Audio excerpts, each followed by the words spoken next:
Aš nusprendžiau sulieknėti, nes nepatikau pati savo. Stovėjau prie spintos ir supratau, kad neturiu kuo apsirengti. Drabužiai, kurie tiko, netrodė moteriškai. Buvau savimi nepatenkinta.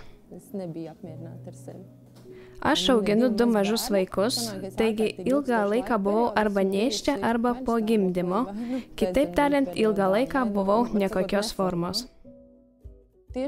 Pasirinkau Stockholm Health tikriausiai todėl, kad internete pamačiau reklamą, perskaičiau, ištyrinėjau žmonių atsiliepimus. Šį planą pasirinkau todėl, kad dieta trunka tik 7 dienas. Aš tikrai neturiu nei kantrybės, nei laiko kažką daryti kelis mėnesius. Todėl nusprendžiau 7 dienos, kodėl neišbandyti. Viskas vyko labai paprastai, prisijungus prie interneto. Užtrukau tik kokias 5 minutės, greitai užpildžiau anketą ir greitai gavau lieknėjimo planą. Rezultatus pajutau kokią 3. ar 4. dieną. Viską kontroliavau, matuodama savo apimtis. Kokią 3. dieną pastebėjau, kad apimtis pradėjo mažėti.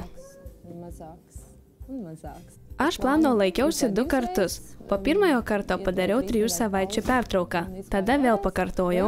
Po pirmojo karto liemuo buvo 10 cm lieknesnis. Svėriau 8 kg mažiau. Dabar esu numetusi 10 ir 11 kg. Mano dideliai nuostabai svoris tebekrenta. Šiaip nebuvo sunku. Netgi atrodo, kad aš valgiau daugiau, negu buvau pripratusi. Taigi mano medžiagų apykaita buvo sureguliuota. Na, o dėl draugų reakcijos, tai tie, kurie mane buvo ilgai nematė, tai tiesiog žiūrėjo ir klausė, ką aš dariau. Jei ir tu sėdi prie ekrano ir žiūri į Stockholm Health nuotraukas, galvoji, ar tiesa, ar ne, tai aš tau galiu pasakyti taip, tai tiesa, tai veikia. Paspausk ir pabandyk, rezultatai garantuoti.